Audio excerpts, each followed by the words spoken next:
Yeah. What you got there? That's how we package up the Bundle Depot.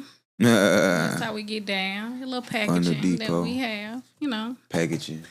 Yeah, we try to make it do what it do. I like that. Who you got on the cover? Who's that? So that would be my cousin Hope and my little cousin Raquel. Okay. Birmingham, Alabama. When I first started the business, since they're from Birmingham, I was like, let me deal with some people that was from Birmingham. Yeah. So I thought you got to at least try, right? You got to try somewhere in this. Like, I'm trying to know, seriously, you got to try somewhere. And, with me in the Bundle Depot, we go, it's a lot to it. You know what I'm saying? It started with me and my cousin. She wanted to do the salon suites. And me, having my little takeover spirit, I was like, oh, well, let's do this. We kind of stopped talking. And be like that sometimes. Yeah, it does be like that. But the thing is, when my cousin, make a long story short, we ended up linking back up together. And because of her, that's how the Bundle Depot is even doing what it needs to do in Birmingham. And I salute my cousin like 10 times for just being able to come up with this idea and allowing me to bring the Bundle Depot to Birmingham. So it's definitely a blessing. Definitely a blessing. That's what's up. Okay, so welcome to Multiple Streams Podcast. And today we're going to interview the CEO of the Bundle Depot. We got the homie Mercedes. Hi. She pulled up in a Mercedes. So it's not Cap. It's not a nickname. It's really her name. I'm screaming. Nah, that's what's up, though. So, all right, so you from Birmingham? Born and raised Birmingham, Alabama. Yeah, I'm from Montgomery, but I was raised here. The Gump. The Gump. The Gump. Yeah, so I've been out here forever, though. So, so Birmingham. So you came out here, high school when I met you? Yeah, my mom brought me out here my 11th grade year. And I've just kind of been here ever since. So. And you was in 11th grade. We only caught each other like a year. Yeah, and then we moved. So, and then that's how I was sent over to North Springs High School. Mm-hmm. So that's how I know the Riverwood individuals and the North Springs individuals. I remember, I'm from the South Side. I ain't never heard of them schools until I was finna leave 8th grade. For real? And my mom was searching for more of a safe choice. I was supposed to go to Banneker, and I ain't really see no harm at the time, but I see now them niggas was crash outs. So I introduced us. She was like, "Yeah, going to Riverwood." I found out in the summer. I ain't know until the summer. So then I'm like, damn. So then I get there. A few people from my middle school actually went there. So I was like, okay, that made me a little comfortable. Yeah. And but I ain't gonna lie, when I rode that bus, it was like it's like all the cool people seemed like they were going all right, so we was all on the bus. We all on the bus, full bus. And then let's just say it's 50 of us on the bus. 15 of us walk out, go to Riverwood, and then the other 35 people. I'm like, God damn, I got tricked. I went to the wrong one. But I'm thankful I went, you know what I'm saying? But I'm like, God damn, you know what I'm saying? That's how it is. I know when I was riding the bus, I was like, wait a minute. Why we having to stop at this school and that school? I'm like, wait a minute. Because they didn't do that back in Birmingham. It was like, you got on the bus in front of your house or at the bus stop and you went to school and you came back home. So even when I came here, it was just kind of like, wow. Hold on. Yeah, buses was like that too? Yes. Whatever. So in your community, whatever, back in Birmingham, if you lived on this street or in the community, you were zoned for that one school. It didn't go to Riverwood and North Springs. I didn't experience that until I came down to Atlanta, where you had we had people coming from all over to go to Riverwood and North Springs. We had people coming from the north, south, east, and west, and I was like, what? But it was a charter school. You know what I'm saying? It was a program. Yep. Yeah. No, I'm saying, so no, what I'm really saying though is I didn't know the child buses also went to, I just thought it was doing it for us because it's shit, making one trip. North you know what I mean? Too. I'm thinking it's on some make one trip type shit, on some.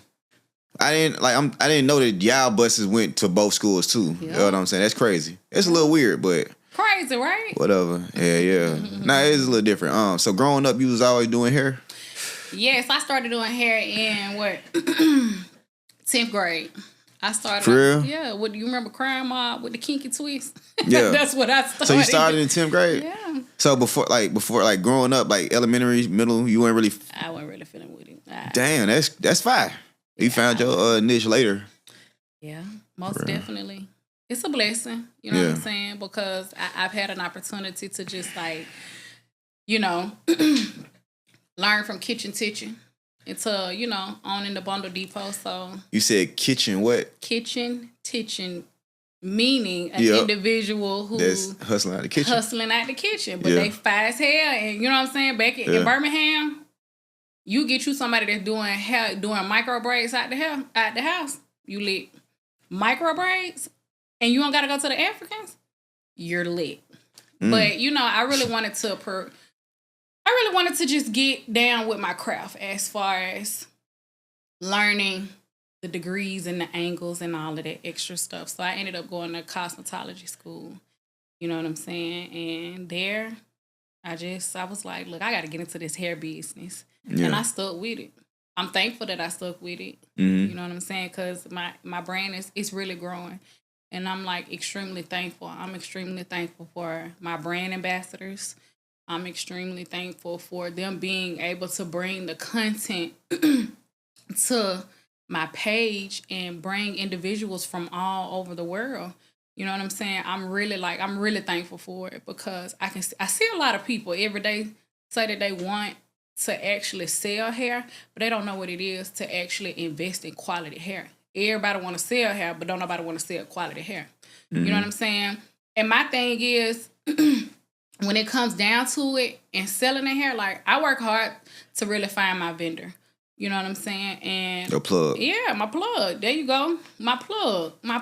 And it's really taking me to a whole different level, and I can see it now.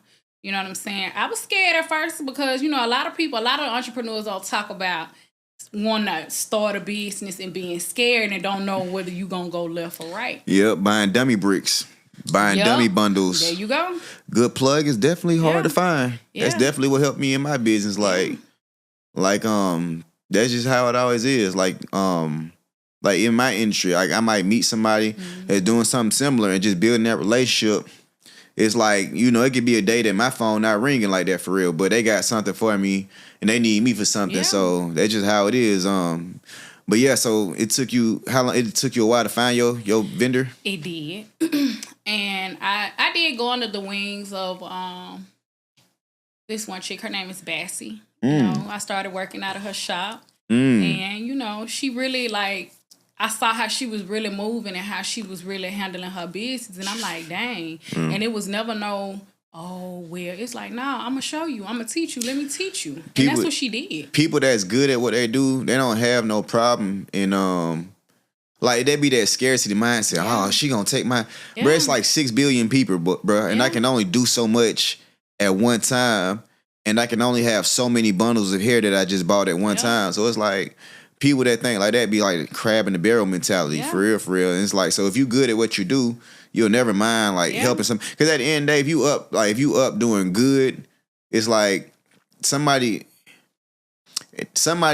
you empowering somebody can really only help you out. Because at the end of the day, we might have to go in on the pack of hair. Or you might need somebody. You might have somebody that's leaving your shop. They need someone close to what they said. They're a good person or vice versa. You know what I'm saying? It might be a situation. Like you might have a vendor. Your vendor just kind of like, they on Ramadan season. They not sending packs. Yeah. So you got to have, hey, who whatever. So it's like, it's always like that. But it's like sometimes with us, bro, we be having that, oh, nah, I don't want to do that. Like, then they'll feel like putting somebody, all right, so your vendor is definitely your vendor. You don't want to oversell it to where it's hard for you to get your bundles or your bundles go up. That's what I'm saying. But at the same time, a piece of advice, like say you just give somebody a piece, at the end of the day, somebody got to go work it. Like you can give somebody, even, I'm not saying you give out, so even if you did do that, people who gonna really put the money up and invest, they gonna be like, oh, it take 2 weeks to come or a week to come. Like people just don't really have that in them, especially this day. Like they be wanting everything for free and instant. And shit, it's not hard to outdo. So it's like somebody putting empowering you is really gonna only help them out. You know what I'm saying? And still to this day, I can call her and be like, sis, what you think about this? She like, nah, don't do that. And like that, like I fuck with her the long way and the strong way. Like for real, like I fuck with her. Like she real. You know what I'm saying? She real. She real. And a lot of times my grandma always used to say, that shit got to be in you, not on you. Yeah. It got to be in you. And I just really salute her for that too. Yeah. Because you always got to have somebody that's already in the game to be able to tell you what you need to do, how you need to do it, when you need to do it. Well, don't do that. Don't, you know what I'm saying? Of course, you going to have some hiccups. That's a part of the game. Yeah. But you having somebody that's solid and loyal, that's willing to just be like, look, it's enough money out here for everybody. Do it like this. You got to be thankful for people like that. Yeah, and it's like, that's a shortcut. Like, the only, like, the way to do it is to put the work in, and the shortcut is the mentors, the coaches, and even friend-tors. Yeah. Like, people like, a friend-tor is what I call, like, somebody that's around your level, like, might got about your experience, but they got a little knowledge, you got a little knowledge, whatever, and then, like, the mentors, and it's like, you either gonna have to find one or invest in one, you know what I'm saying? And an investment, like, so in your industry, an investment can be, I'm gonna spend some money with her, even though I'm doing this, I'm gonna spend some with her to show her I fuck with her, and we'll see where the relationship go. I'm not gonna say she owe me for that, but we'll see if she real when she gonna rock with it, but when you get to doing stuff like, even what I do, that's pretty much what I set up, you know what I'm saying? So it's like, to try to empower as many folks, because it's like at the end of the day, you know, teaching somebody, it's gonna help you become a better leader. And it's like, it's gonna also help. It can help your business, but it's like when people get to trying to do everything, I don't not doing everything by yourself, but when people just always like, when people skeptical of reaching out for more information, like you really gonna shorten your learning curve. And it's like, we only got so much time before we need a bill paid or. Hello. You know what I mean? Whatever. So it's like, shit, you gotta learn something. You gotta learn now. And you gotta make sure, like, you know, when you get some info for somebody, you gotta make sure either use to the best of your ability. Yeah. And don't be, you know, and when somebody 5-10 years younger than you approach you, shit, don't, you know, give a little game out. Exactly. You know what I'm saying? So, but I just feel like people, like you said, it gotta be in you. And it's like, you gotta be that every day. Like, you gotta understand, okay, this is what I do. Make sure make sure you tell people what you do, and make sure you get that info. Like, that's really the only shortcut. For real. Yeah. But nah, that's what's up though, man. So so when you graduated high school, what you end up doing? Child, off the chain. Because people like to paint these pretty pictures. Oh, I was off the chain, baby. Like, you know what I'm saying? I moved back to Birmingham, left my mom's house, all of that good stuff. So I left the house when I was like 19. So it's just like I've been away from my mom's house since I've been 19. You know what I'm saying? And I ain't looked back since. But I feel like because she just like, you know, I ain't about to keep chasing behind you. You gonna have to learn. And I appreciate my mom for allowing me to just. She was like, she told me, she was like, I had to cut ties with you because I couldn't be doing that. But you know, if I knew now what I knew then, you know what I'm saying, I would have moved a little bit differently. But I'm thankful for where I am now because not many people can come from where I come from and just be able to just stay on top. So, you know, I didn't go to college until my, mid-20s? Because, you know, a lot of people, they hopping out of school, going straight to college. I didn't do that. I ain't do that. So, when my friends graduated, I was in school. So, it's just like, it is what it is. But I'm thankful for me being able to grab my little degree that I was able to grab and use it to the best of my ability. Yeah, if I had to really think it over, like, I feel like if I had to go to play the college route again, I feel like getting some experience first and then going. I feel like that probably is because I just went to school because it was like that was my opportunity to get a house. We taught it once you finish with high school, you got to go straight to college. Like, you don't get to take a break because your family look at you. Your family looks at you like, okay, well, this person did this, and you need to know. Like, you have to allow people to follow their own way and do their own thing because you never know what a person has going on. And I feel like, you know, just like with our community and what we got going on, people are always, well, so-and-so did this. But I'm not so-and-so. I'm cut from a different cloth. Yeah. You know what I'm saying? So if I'm cut from a different cloth, you need to just let me be cut from a different cloth. Yeah.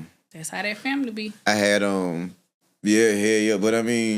but I wasn't, so like, I wasn't really, I never really was tripping on school too much because I was kind of going and I was just kind of going through the motion. So it wasn't ever like a big thing for me because probably just kind of the school we went to, like, it was kind of so far from like my comfort zone. I didn't really do a lot of hanging out. Yeah. So like, I know when I got to like junior year, they was like, you only got so many classes before you got to graduate. So I was just like, they trying to fill up my schedule and shit. And I was just like, I'd just rather take them 2 classes and be out. You know what I'm saying? They weren't really giving me that option.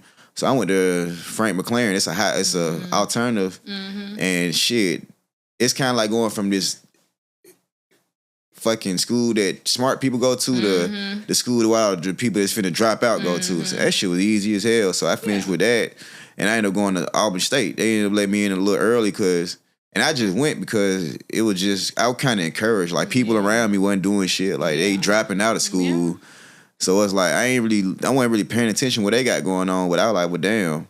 So I was like, man, I could do this, get a little apartment and whatever. You know, that's kind of what I did. But was it really, me being so young, I ain't really get shit from it, to be real with you. Like, not worth paying for anyways. Right. It was just kind of having some fun. And it was just like, okay, well, it's better than what the people back at home doing. But yeah, I mean, shit, it is what it is. You know what I'm saying? I end up, what school did you end up going to? I'm going to Central Michigan, online. Oh, okay. So, you know, okay. Online. Not too major, you know what I'm saying? Of course, I'm going to be roll tide to the day I die. Alabama. I seen the tag. Yeah, I just did what was best for me. And I feel like that's what we got to start doing. We got to start doing things that are best for us, not what your family wants to do or what your cousin did or what, you know what I'm saying? You got to start doing things that are good for you. You know what I'm saying? I feel like we often seek validation from our family because our family is like, oh, well, no. I definitely went to college for my family. Yeah, you got to do what's best for you. But in hindsight, I ain't really have shit going on that would have, I don't know, like I could have been, I don't know what I would have been doing, to be real, because I was just young as hell.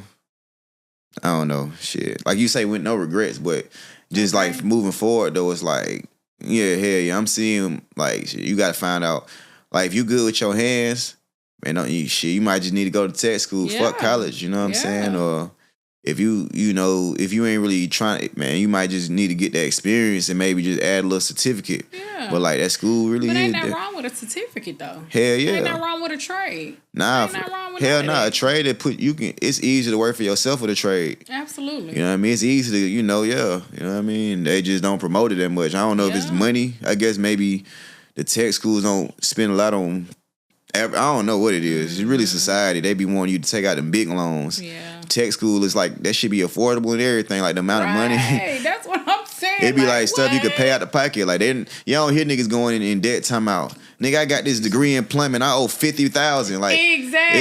It's like all us got the same degree, but we going to different schools. Right. So this nigga might owe, it's people out there that owe $100. Like, motherfuckers go to school like Morehouse or Clark or even like Emory, and they'll get like a fucking degree that pay $40,000. And like, y'all, we ain't knocking nobody that done went to none of these schools. Just to let y'all man, know. I ain't gonna lie. Yeah, I ain't knocking shit. We ain't but knocking nothing. If you ain't, bro, if you ain't got rich parents or you got them scholarships, man, fuck them private schools, bro. Like, that shit ain't gonna do nothing but take. That's why I ain't no going to Auburn State. It's like, shit.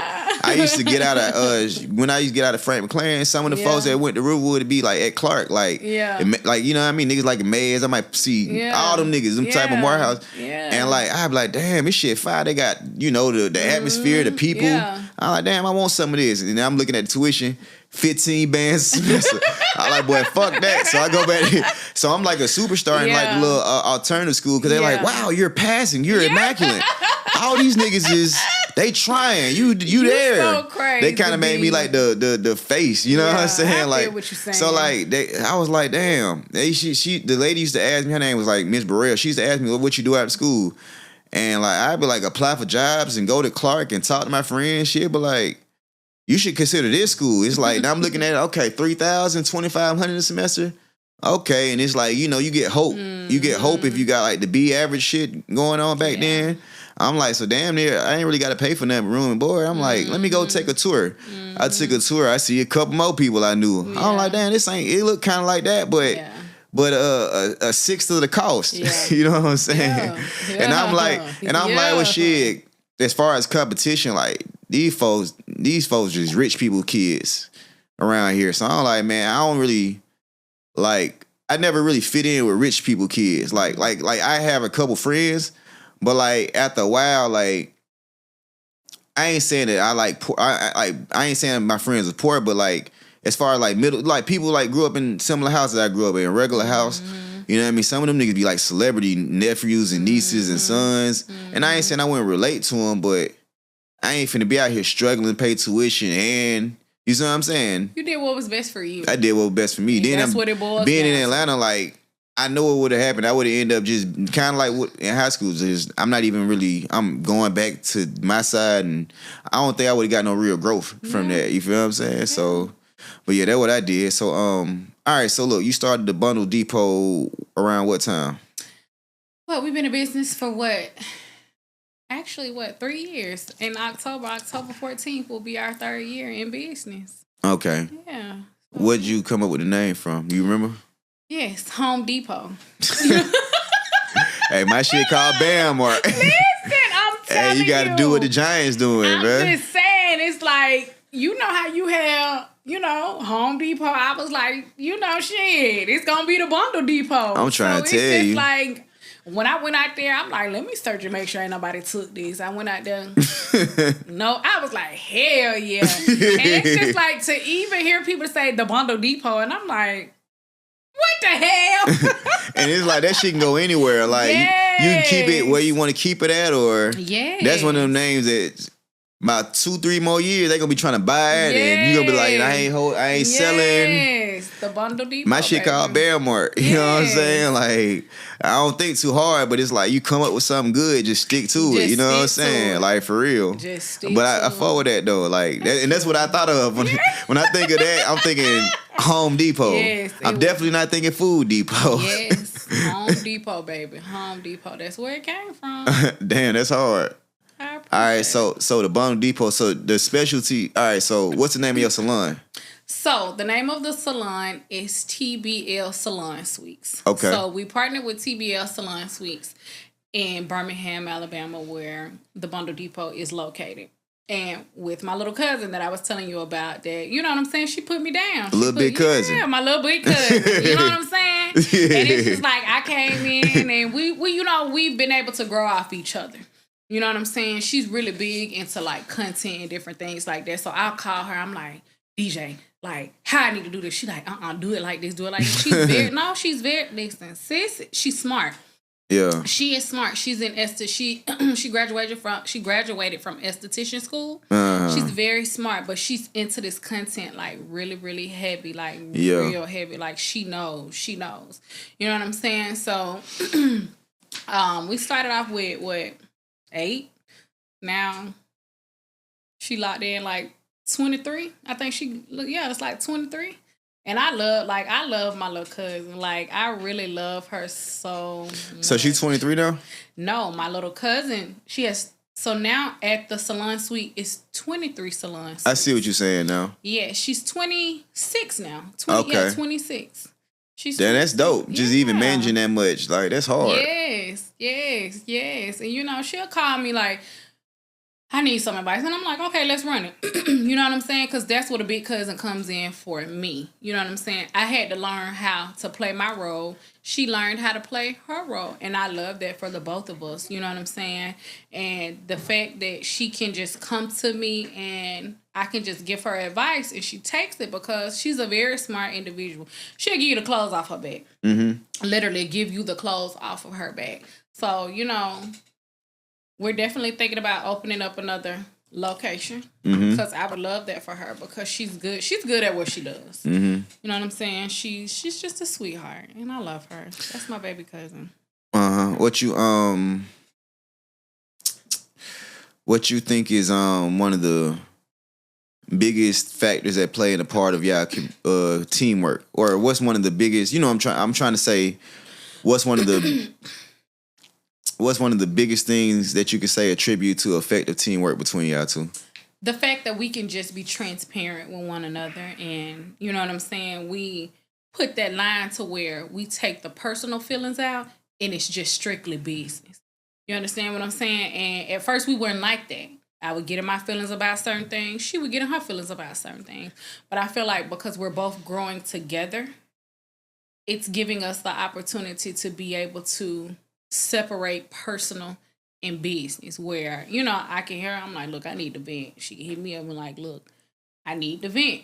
And shout out to her mama as well, too, because her mama does a lot. You know what I'm saying? Mm-hmm. Sure, her name is Cherie. She does a lot. Yep, Cherie Williams. She does a lot. Without her, like, she our handy woman of the Bundle Depot. Like, for real. Yeah. Like, she is. Like, anything go wrong, she gonna make it happen. She's gonna make it happen. And I'm thankful that I can go to my family because, can't never work with your family.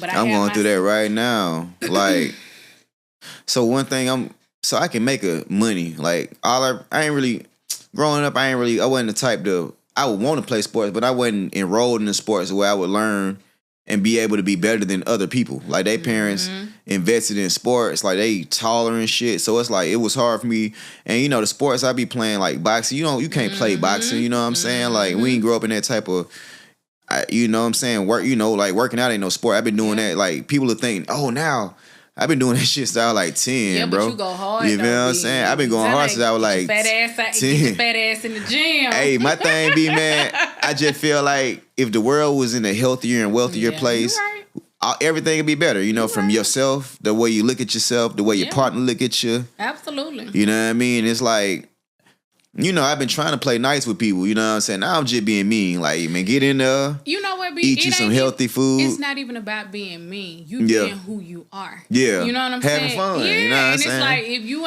you ain't, it's like, come in on the Shade Room post. It's a lot of people in the world that's not going to like your response. And that's okay. You know what I'm saying? You don't have to like what it is that I have going on. I'm telling you what works for me. No. That's what we got to start looking at. What works for us. We can't worry about what nobody else got in the backfield. We got to do what works for us. Yeah. So like, but yeah though, like I was like, my thing was selling candy and shit like that growing up, finding ways to make money and help somebody else make. That was just my thing coming up. So like, I never really even have like a regular job where I can really spot out, okay, how does a manager operate? Serious? Dead ass, never. You know, I would apply, but motherfuckers wouldn't hire you. I can pour? Yeah. Okay, I just want to make sure. Nah, we Gucci. Listen. We can do whatever we want.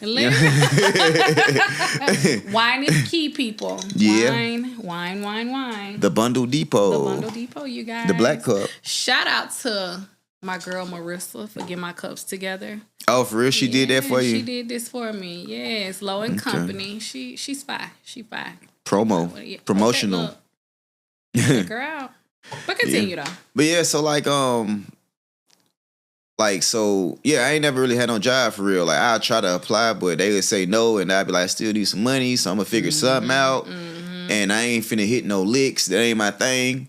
Cause I feel like, man, the money law is you gotta earn the money. You know what I mean? You get to breaking in doors. Like and people wonder why the people that used to break in doors back then can't. Now they fucked up. It's like, well, you fucked up the money law. You gotta give to receive, my brother. Yeah. So it's like, but as far as like being organizational and hiring, like that shit be a little tough. Like, I put it this way. So like I be trying to start off with friends and family because with my thing with it is, I understand it's not a rule, but sometimes when I do things, it's not to win. Sometimes I'm trying to see different ways to lose. Okay, what can go wrong in this situation? You know what I'm saying? And it's like, so I'm better off. So with friends and family, I'm better off just putting them in a position where we can get money. But as far as like putting them under me, I know it won't work because for one, they'll never look at me as somebody's supposed to be their boss. And I don't really look at you as an employee. I be trying to figure out ways to partner up with you. But that ain't gonna work. You know what I mean? I'm coming with this $1 billion plan. This nigga just trying to make $150. But B2, in cases like that, people start counting your pockets. Yep. They start counting your pockets. They start seeing how you moving. They start seeing what you got coming in. And I ain't saying nothing. It's not you. It's okay. Let me say this. I'm not saying that you can't work with family, but you gotta know which family you can work with and which family you cannot work with. And you can't deal with people that's counting your pockets, because each time somebody's trying to count your sale or count what you flip, or it's gonna make them feel a certain type of way, because it's just like they don't understand the bad work that you put in to be able to get these flips, to be able to get these people to come to you. You know what I'm saying? They're not looking at it like that. They're looking at it like, well, you my family, why you can't put me on? And I'm just saying, I'm supposed to be on the same level as you, but it's just like they not putting in the work that you putting in. Yeah. They not. And then when you in the real learning curve, they not finna do that. And it's like, it wasn't no mentors back when I started. Like, I did my first thing in college, like, 08. Really? So it's like, hell yeah. So like, all right, it's a funny story. So you remember the movie 40-Year-Old Virgin? Yes. So that was like one of my movies when it came. That was like around a super bad era. So like, the main character, the girl that he ended up hooking up with had a store. It was called the Sell Your Stuff on eBay store. Gotcha. So like, and I was always seeing stuff like, I see like a little news article on like Yahoo or some little white teenager makes $500,000 selling stuff on eBay. So it was always sparking my interest. I was like, damn. And like I said, I was always selling stuff, and I was like, bro, if I could figure out how to sell on the internet, the people that normally say no might say yeah to. So like, one day, one of my best friends to this day, he had like a watch he was trying to sell, and he was like, he trying to figure out how to sell. I was like, shit, let's put that motherfucker on eBay. We put it on eBay. And then I was like one of the only dudes in college that had a bank account, so we put it on eBay, and it was like an Omega watch. It bid to like $18,000. No, I was like, damn. So that fell through. The person was trying to scam us. We put it back on sale. Sold for like $11,000. Really? Yeah, and it was like something he just came across like through I think through an estate sale. Yeah. I don't know, to be real, he might have hit a lick, but he told me it was an estate sale. You know what I'm saying? At that point, it don't even really matter. He had the paperwork with it. I wasn't tripping. So like, I'd say it sold for 11. The fees probably came out like a few hundred. I made like a couple thousand, gave him the rest. Shit, I was sold. You know what I'm saying? I went from ramen noodles to chicken wings in one day. We said I'm finna upgrade my life real quick. Hey, I'm telling you. So like, then I started doing shit like I started seeing like the signs like when they sold the college textbooks to the store. I'm short stopping people like, hey, like, bro, I see where you going with this. You're not going to class. Yeah. You might as well come up off that textbook before it's too late. You know what I'm saying? Hell yeah. I'm short stopping niggas will wear shoes 3-4 times, and back then, shit, you know what I mean? You wipe them up. Yeah. So, and then, like, whatever. So, I've been doing it for that long, so it's like, there wasn't no mentor, so, and it's like, even, I look for a job. I graduated college. I'm thinking like, yeah, you graduated, did that third, look for a job. And I don't know if it was the economy or just, I was saying the wrong shit, but they wouldn't hire me, so I just kept staying with it, so. It's like, man, the short neck, like you being honest, I went through a lot to get to that point. And I went through years, people, it ain't really look so cool. Like, you flipping shit and, like people, some people look at you like, damn, I would just get a real job. But I'm like, shit, that just ain't for me. You know what I'm trying to say? Like, you know what I mean? And shit, I ain't tripping. You know what I mean? Yeah. I was going to say, so, all right, so say somebody, so you normally operate out of salon suites. Mm-hmm. You ever try to do the storefront thing? It is a storefront. Okay. It's a storefront, and then, so this is how it goes. So it's a storefront. You have the storefront in the front, which is the bundle depot, and then you have the operating salon suites on the left side, and then you have operating salon suites on the left sides.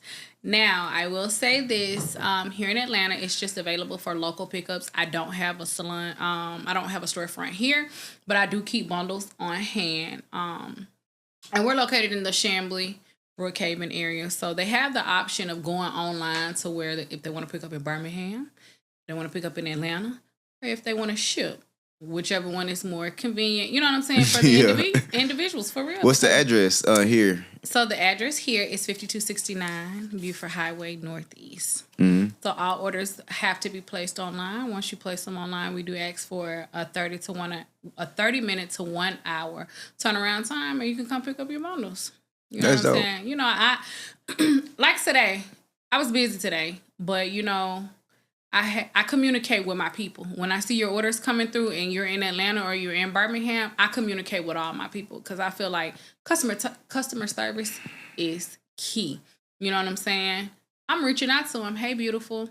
I'm here. No, seriously. I went to go get my hair done this morning because at the moment, I didn't have any orders to pick up in Atlanta. So as individuals started placing orders, I started communicating with them like, hey, look, this is what I have going on. You know, let's meet at this time, and you meet at we meet at my location, and you pick up your hair. I feel like communication is key. If you have communication and you give these girls the customer service it is that they want and need, they're gonna shop with you. They're gonna shop with you, and a lot of people tell me like, thank you for your customer service. It's free. It's free. It's free. I had a family emergency. I had an individual where I couldn't get to the shop the whole entire week. Every time I saw an order that came in for Atlanta, I reached out to that individual. Hey, this is what I have going on. Can we, agree upon a date to meet? They're like, oh yeah, absolutely. You know what I'm saying? Communication is key. If you don't have communication, you don't have nothing. Mm-hmm. You do not have anything whatsoever. So a lot of times, you know what I'm saying, when I talk to the girls, because, I call. I have my team in Birmingham. They call. You know what I'm saying? They're like, dang, I didn't think that I would even have nobody to call me. Why not?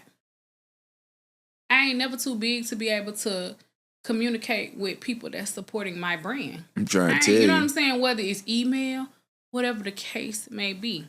Communication is key. Yeah. So, you know what I'm saying? I feel like that, when it comes down to it, I'm thankful because I put myself in their shoes. If it's something that I got going on, let me reach out. Like, first impression is everything. And how you set the tone is how they're going to view you for the rest of your life. Literally.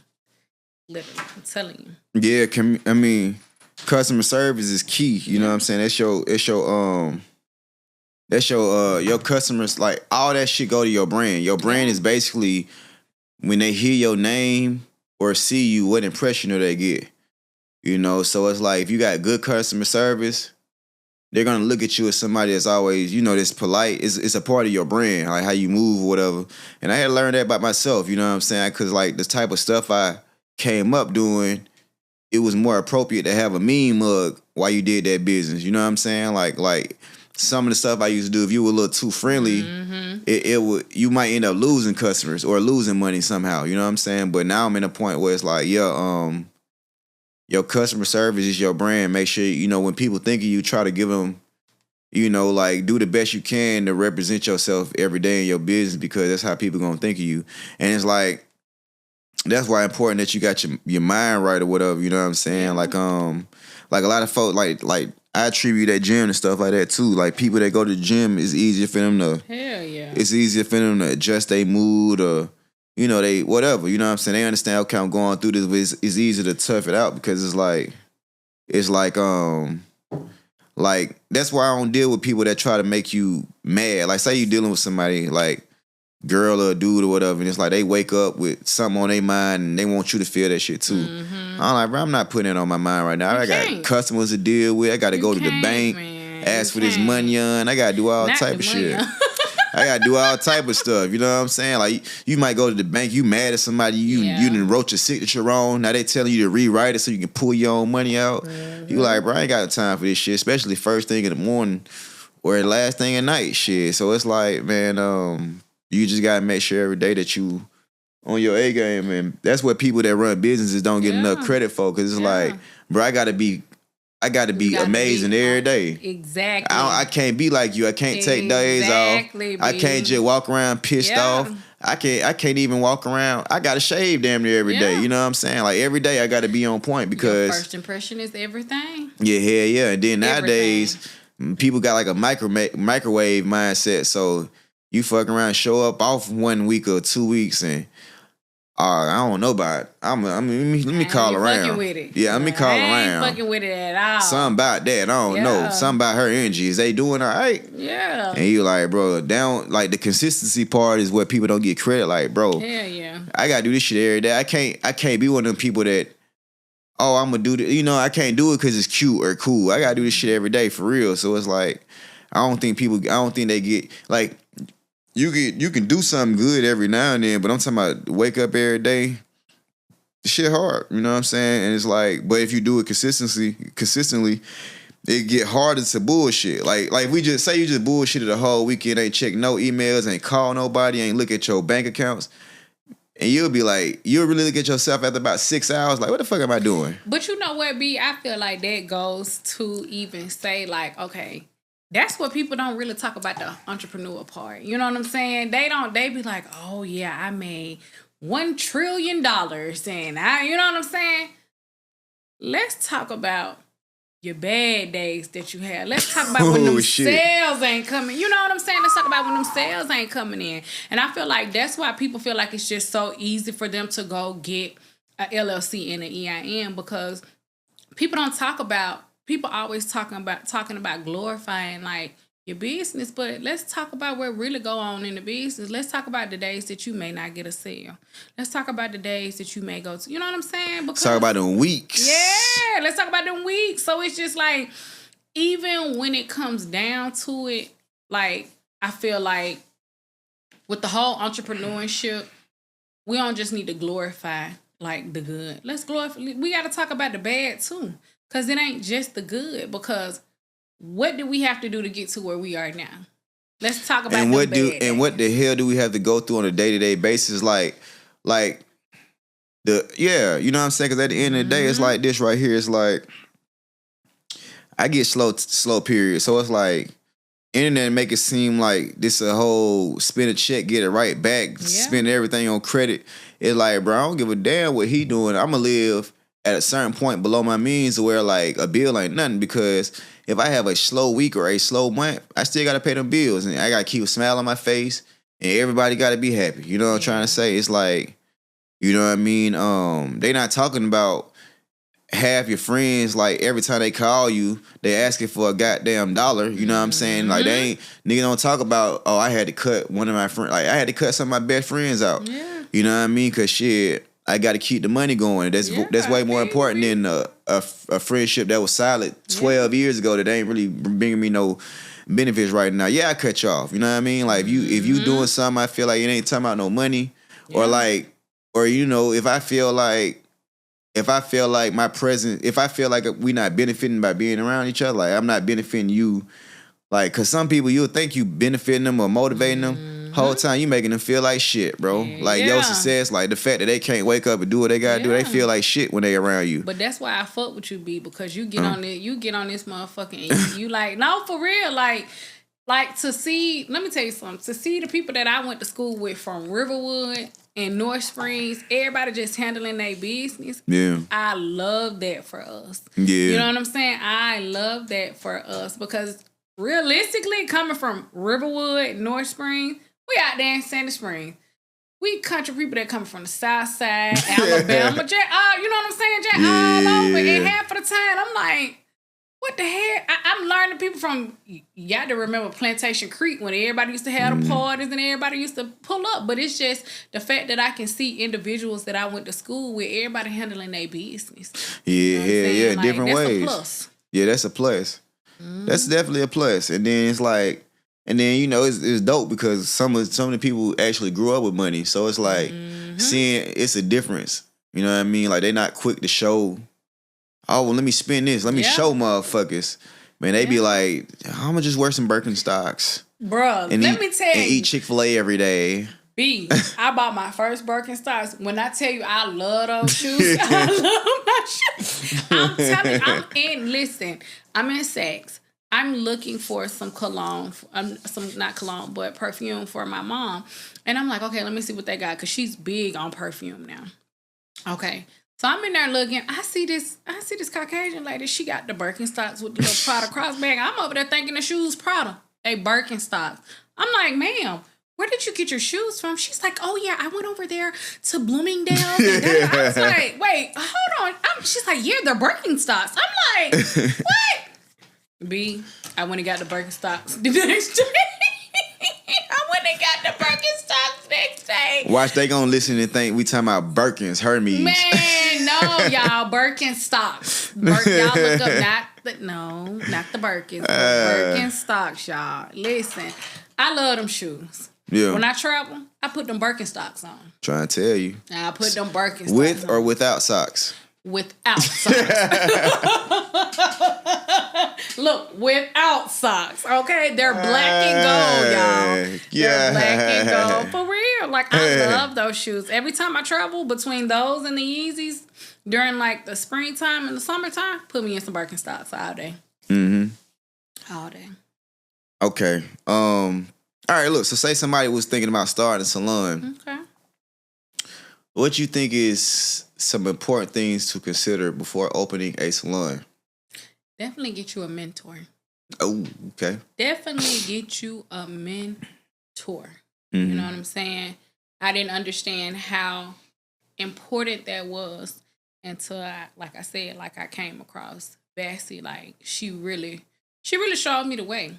You know what I'm saying? She's opening up her shops over in Nigeria and different things like that. No, for real. That's crazy. God, she got 2 shops. That's crazy. In Nigeria. And when I saw that the first one, I was like, whoa, time out. So when my cousin came to me, I was like, let's back up.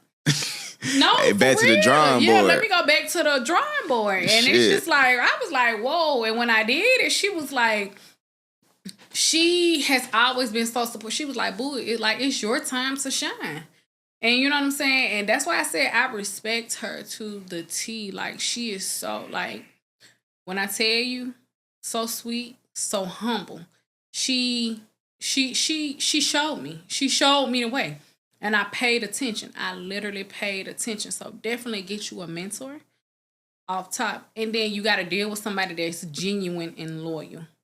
Yeah, somebody want to see you win. Not nobody's trying to make you work for them, secretly work for them and all that shit. Okay,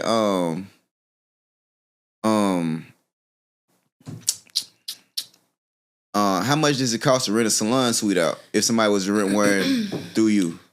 Okay, so in Birmingham, anywhere from maybe about $225 to maybe about $300, depending on the size of the suite. That's weekly. That's weekly because the way that my little cousin has it set up, she has some of the suites that has shampoo bowls on the inside of them, so you're not having to use, you know what I'm saying, the shampoo bowl on the outside. Everything is conducted all on the inside of your suite. Okay. So, you know, if you're looking to go into a suite, just depending on the area that you're in, it'll range anywhere. I say from about $225, just on a range, you guys, from $225 maybe about to $400, depending on the area and the state that you're in. And what about in Atlanta? Ooh, what I be seeing in Atlanta, I seen somewhere they was charging probably about $400, $500 a suite. You know what I'm saying? But it's just like by the time you done paid that $400, $500, you may as well get you a whole building. Nah, for real. Yeah, get you a whole building. Get you a whole building and you deck that thing out. What's tell them some of the advantages of going with a salon suite versus inside your house. Or advantages and disadvantages of both. So let me tell you this. Inside your home, I'm real particular about the space that I have. Like, you can't hear everybody. You can't hear everybody in your space. You just can't. And I'm not against anybody that's doing hair out of their home. I'm just saying that's just not for me. Y'all started in the kitchen. Yeah, we started in the kitchen, but as you grow and you start getting people that you don't know, you don't want to have all these different personalities and vibes in your space. That's your safe haven. So when that's your safe haven, you can't have Keisha and Vine two other people and somebody, nah, you got to get you a space. And that's how you form what type of clientele you want, and you form the business that you want. Because if you're getting people that you don't know, you got to get you a space where they can come to. Hey, you got a booking site. You know what I'm saying? This is where I'm located. You have a consultation. I don't charge for consultations when they're booking a service with me, because the consultation will be had and we'll have a conversation in the midst of me reaching out to confirm your appointment. Yes, I do. Yeah, you know what I'm saying? Yes, I do require a deposit, but I'm not like, oh, if your service is $500, I need $425. Nah, I'm not doing that. But I will require a deposit, and that's just to make sure that you lock in. And you're serious. Yeah, and I'm serious. You're serious. I'm serious. Like, you know what I'm saying? And that's where a lot of people, they're like, I thank you so much for just reaching out to me, because they like, ooh, baby, I had somebody that my appointment was at 12 o'clock. They texted me at 11:15 talking about, hey, boo. And I feel like that's where it's so messed up in Atlanta, because people so scared. And then when they come across different individuals that are out here and they're just so genuine and sweet, they're like, this has to be a joke. Bro, you could fucking around get scammed supporting somebody. Bro, I remember one time this girl was selling like t-shirts. And she was like, she seemed cool. I'm talking, we've been following each other for a minute. As soon as I bought that t-shirt, I got blocked. I'm like, God damn, I would just if you were down that bad, I would just gave you the little $25 or whatever. And I feel like that's why a lot of the Atlanta girls are like really struggling, because it's just like, you have the girl that's just like, okay, I'm charging $900 for quick weave with the install, but you got to send me $725. And it's just like, okay, do you have the hair on hand? Like, what, why am I having to send you that? They middleman, they trying to re-up. They trying to get you to send them the money so they can go re-up and then serve you the work. Hell no. That ain't how it go, man. That ain't how it go. That is not how it goes. What's some common mistakes people encounter on their journey to become, somebody in the hair industry, whether they selling hair or doing hair? Having quality hair. You know what I'm saying? And you may have some people out there that may feel like, my hair ain't quality, and that's fine. I'm not for you. You understand what I'm saying? Everybody, it's somebody or something that's for you. And I'm thankful for the people that I am for, because half of the people I have, I'm shipping packages like, there's black people in Minnesota, or there's black people in North Dakota. Like, what the hell? My goddamn dad stay in North Dakota. Really? I do not go up there. Bro, I'm like, even the girl that I deal with, that I have a connection with at FedEx and UPS, she like, it's black people there? I'm like, baby, I'm learning just like you. She like, okay, you gotta check, friend. You gotta check that census report. They got 2.7%. That's crazy, man. So it's just like, I see a lot of, you know what I'm saying? You see a lot of people that's just like all over the world that I see that come and shop. I have to pack these little boxes. The Bundle Depot. Pack these little boxes and I ship them off, and I'm just like, dang, I didn't know. I forgot to give you this, man. I got you something, man. A little gift, man. My book, Navigate the Great GPS Success, and my self-help book. Period. Yeah. Okay, B. Y'all make sure y'all check him out, y'all. Check it out. It's on Amazon. And he's consistent as well. I'm very consistent. That's it's like one of my middle names. Yes. You know what I'm saying? Okay, B. Yeah, man. Just show people that, we can still write. Yeah, we're not only good for sports and music, we can write shit. Absolutely. You know what I mean? We can sell hair and do hair and wear the hair, and you know what I'm saying? Some of us don't have hair, and that's cool too. Men and women, and that's cool too. You know what I'm saying? Most definitely. You want some more wine? I ain't even ran out what I got. And look, B, listen, I'm a wine drinker. I had the Don Julio, Ecafulio. Yeah. I'm getting old. All that. I can't be doing that. I need to be able to wake up and focus the next day. So, you know what I'm saying? Like, it's the wine for me. All right, so now we got a few minutes left. What do you think is some of the issues with dating for entrepreneurs? I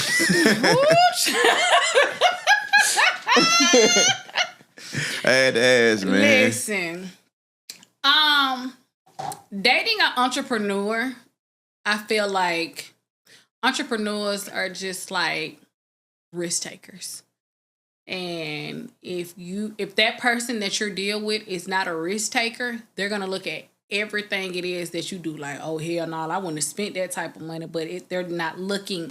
But you could be doing, bro. You could be like, I'm finna spend $2,500 to get some bundles. Doesn't matter. They be like, you finna spend. You trust them folks? That shit got to be. You got to know what you're doing. Yeah. You got to know what you're doing. You know what I'm saying? So I feel like when you date someone, you know what I'm saying, they have to be like-minded like you as well. You know what I'm saying? To where it's just like, I can reach out to you and I'm like, okay, so look, this is what I got going on. And you can come in like, yeah, that ain't what's up. You know what I'm saying? So it's with that, child. Y'all ready for, we're gonna have to do a whole nother segment on the dating because, you know, dating, I feel like entrepreneurs should definitely date one another. Mm-hmm. Definitely date one another. I just think, so the difficulty, all right, so with regular people, it's like the type of discipline and shit required to be an entrepreneur. All right, so for one, the wrong partner can fuck your business up. Yeah. So you got a lot of unhappy people. The people ain't happy they getting their hair, or they happy. I mean, they not happy because I'm not buying their phones, or it's like the shit can knock you off, bro, for real. Like one bad situation can fuck everything up. Everything up. Then it be like, then once you get on there and you start saying, like some entrepreneur, they can make money and not work on themselves. Like some people just, they can do whatever. But I know the person I am, some of this shit got requirement. Like I ain't saying I got to go to the gym every day, but doing something to keep my mindset. Somebody that's similar to what you got going on. You know what I'm saying? And even just like in my dating now, like I feel like with me dating, it's going to be hard for me. How can I put this? Dating and me dating now, the way that I dated back 4 or 5 years ago versus me dating now, it's just like I need to be able to go to my partner and I need to be able to say, well, what you feel about this? And how do you think? You know what I'm saying? And my partner can't say, look, hell nah, we ain't fucking with it. I'm not fucking with that whatsoever. I'm just not fucking with it. So when it comes down to it, you got to date somebody that's on the same level and just got the same mindset as you. Otherwise, it's just going to go out the door. Yeah, and it's like, I noticed this too, like, your standards do change because it's like, man, I'm trying to wake up and do this and do that, do this right, do that right. Man, the average person, like, they got like average ass habits and mindsets to where it's like, nah, we not watching that crazy shit right now. You know what I'm saying? Like, it just ain't.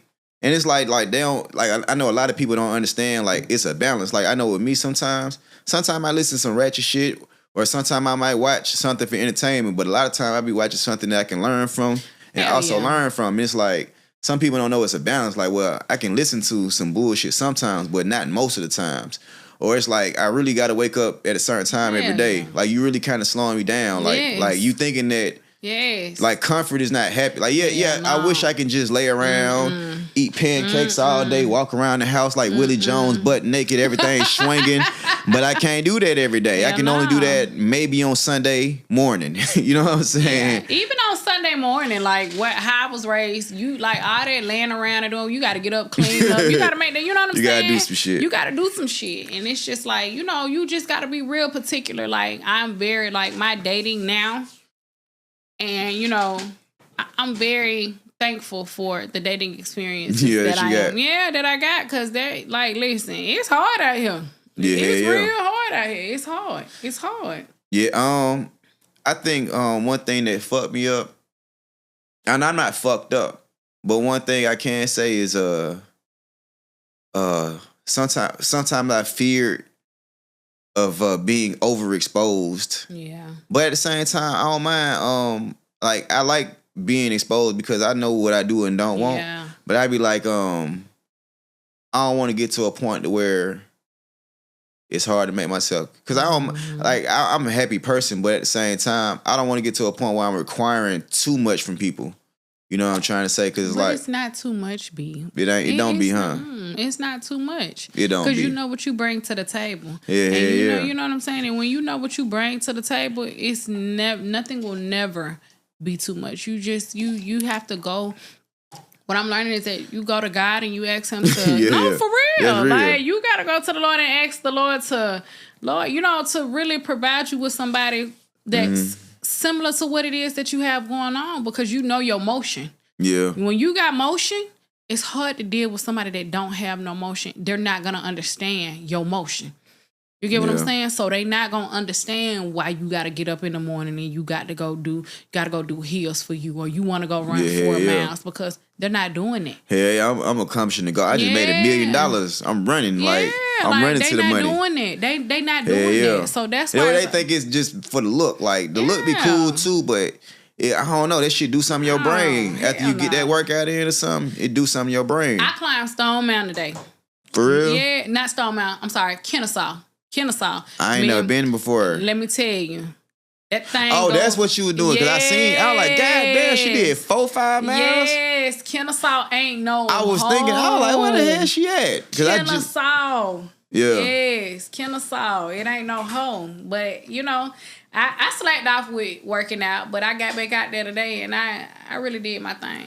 I mean, I think about time to wrap up, man. 7:15. So it's pretty good though, man. We probably gotta do this again, man. Absolutely. I'd be always cool, man. Seen my homie in a while, but it's been another episode of Multiple Streams by any means, and good things go to those that hustle. Yeah. And understand, man, shop at the Bundle Depot.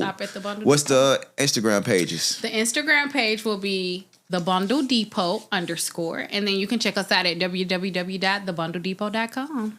Yep, and make sure I follow Multiple Streams podcast. Absolutely. And mine is BAM Concepts, and get the book, man. You know what I'm saying? Like, I'm pretty sure you can read. If you can watch this, you can read too, man. So let's get it. Absolutely.